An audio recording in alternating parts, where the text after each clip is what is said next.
Меня зовут Носиков Артем. Я студент колледжа имени Жая Мусе.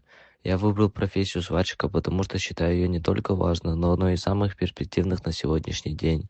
Это не просто ремесло, это искусство, требующее точности, знаний и ответственности. Сегодня многие стремятся к офисной работе, мечтая о комфортных условиях и сидячем образе жизни.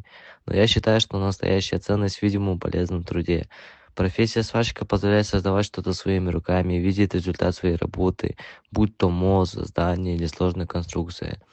Сварщик — это не просто человек с маской и электродом, это мастер, инженер и творец. Он соединяет металл, создает прочные и надежные конструкции, от которых зависит безопасность людей.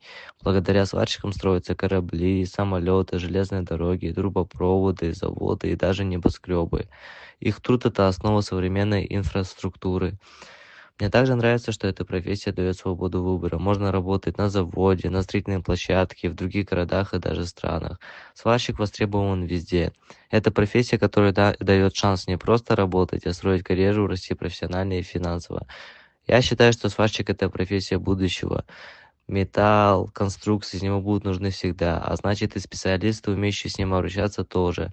Именно поэтому я горжусь своим выбором и стремлюсь стать настоящим профессионалом, который будет приносить реальную пользу обществу.